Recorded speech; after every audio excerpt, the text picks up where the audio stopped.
ओम साई राम, जय साई राम। साईं भक्ति से मैं साईं श्रुति।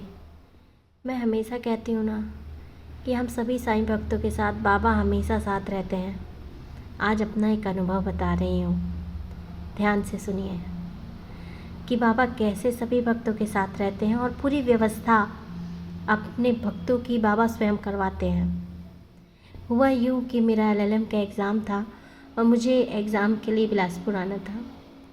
अब चूँकि मेरे घर के बगल में जो है एक पार्क जैसी जगह है और वहाँ पे हमेशा कुछ ना कुछ फंक्शंस होते रहते हैं, शादी ब्याह यानी, और वो जस्ट घर बगल में है। इतनी आवाज़ आती है कि कोई भी व्यक्ति पढ़ नहीं सकता है। तो मुझे ऐसे जनरली ऐसा होता है कि घर के आसपास ही कोई से रूम की व्यवस्था करनी पड़ती है ताकि मैं वहाँ पे शांति से पढ़ सकूँ। तो आसपास ही मैंने एक रूम की व्यवस्था की लेकिन वहाँ पे हुआ यूँ कि 9 दिन तक नवधा रामायण कंटिन्यू, 9 दिन दिन रात नवधा रामायण से तात्पर्य है बहुत तेज़ लाउड स्पीकर से शुरुआत हो गई।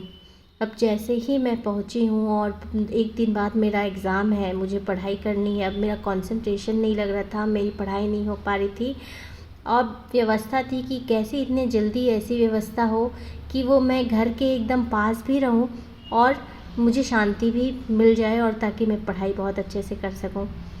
और होता यूँ है कि मैं कहीं पे भी जाऊँ हमेशा ना मैं बाबा को खोजती हूँ। ऐसा लगता है कि मैं जिस भी जगह जाऊँ, चाहे वो रूम में ऐसे ही क्यों ना हो, तो मैं बाबा को ही खोजती हूँ।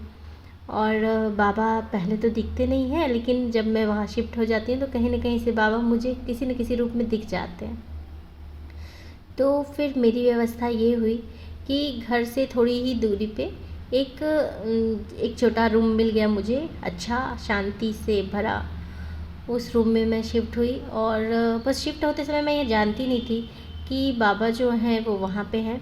और जो पहला भी रूम था जिसमें मैं शिफ्ट हुई थी वो भी बहुत अच्छा था, बहुत सलीके से उसमें सारी व्यवस्थाएं थी, जैसे कि पूरी व्यवस्था बाबा ने ही की है।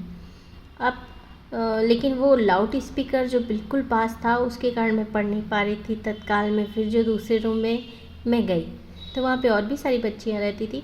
मुझे एक बहुत शांति भरा, सुकून भरा एक कमरा मिला जिसमें मैं शांति से पढ़ाई कर सकती थी। और यहाँ पे आपको पता है, जब मैंने देखा तो एक पूजा रूम भी था और पूजा रूम में जब मैं गई, ऐसे तो बाबा को तो मैं अपने ही पास रखती हूँ, सुलाती हूँ, बैठालती हूँ, खिलाती हूँ, जैसा मैं रहती हूँ वैसा ही बाबा को भी रखती हूँ। तो यहाँ पे मैं देखी तो यहाँ मुझे ये प्यारे से बाबा देख रहे हैं आप, इतनी सुंदर मोहित भरी मूर्ति, कितने प्यारे मुस्कुरा रहे हैं हमारे साईं, ये वाली मूर्ति मिली।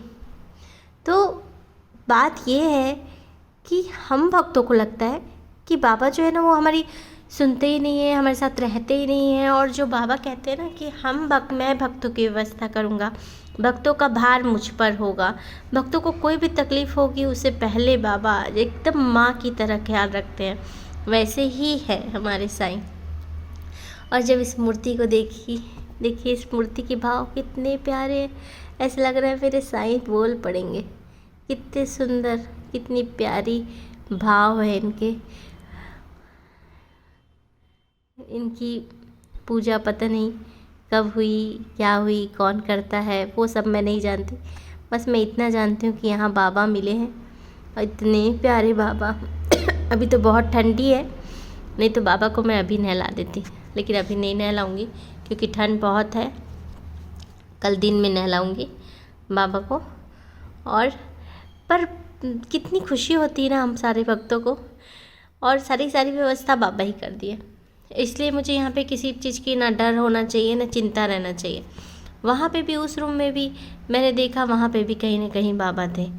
तो मैं ये जो कहती हूँ, जो हम साईं भक्त, बाबा ने कहा है कि मेरे वचनों पे विश्वास रखो और हर एक भक्तों का भार मुझ पर है, तुम्हें बस मुझ पर विश्वास करना है। तो हर भक्तों को सिर्फ विश्वास करना है, बाकी सब काम हमारे साईं करेंगे। साईं जाने साईं की लीला, और हमको कुछ नहीं करना है।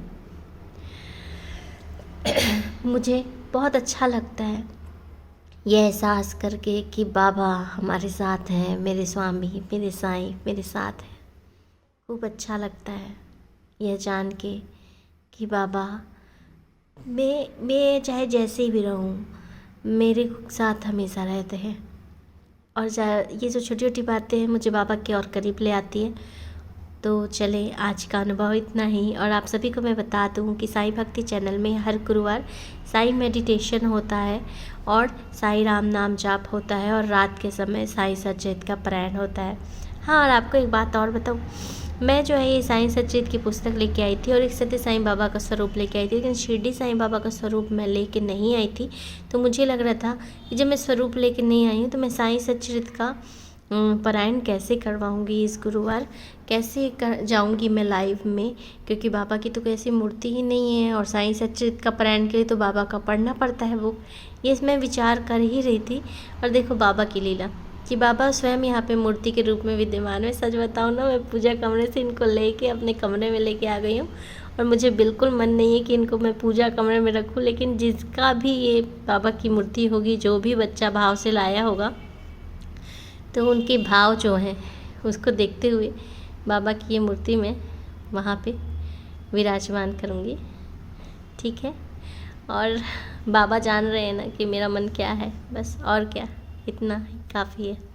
अगर साईं भक्ति कोटेशंस पसंद आए तो कृपया सब्सक्राइब, लाइक और शेयर करें। ओम साई राम, जय साई राम। फिर बहुत जल्द आऊँगी मैं बाबा की बहुत सारे एक्सपीरियंस लेके, बाबा की लीला लेके, बाबा के चमत्कार लेके। मेरा ये मानना है जो 2019 के बाद से बाबा ने जो मेरे लाइफ को चेंज किया, जो परिवर्तन दिया, जो मिरेकल्स हुए, बाबा की उदी विभूति आना घर में, शिवलिंग में साईं गुरु जी की मुखाकृति आना, ये सारी बातें मैं हर एक भक्तों को बताना चाहती हूँ। और ये जो अनुभव होते हैं ना, ये सारे भक्तों को बताना चाहती हूँ, इसलिए कि देखो बाबा कैसे कनेक्ट करते हैं, बाबा कैसे रिस्पॉन्स करते हैं, बाबा कैसे प्यार करते हैं। हम अच्छे हैं बुरे हैं, बाबा को इससे कोई मतलब नहीं। बाबा बोलते हैं कि तुम मेरी भक्ति करो, तुम मुझ पर समर्पित हो जाओ, और उसके बाद वो आपको कैसे परिवर्तित करेंगे, आपके जीवन में सुकून और शांति कैसे लाएंगे, वो बाबा जाने। हमको ज़्यादा चिंता करने की आवश्यकता नहीं। और मैं ये चाहती हूँ कि हर एक भक्त यह चीज़ को समझे कि बाबा जो है वो सिर्फ मूर्ति और फोटो में नहीं है, बाबा वास्तविकता में है। बाबा वास्तविकता में हमें सुनते हैं, हमें रिस्पॉन्स करते हैं। ओम साई राम, जय साई राम।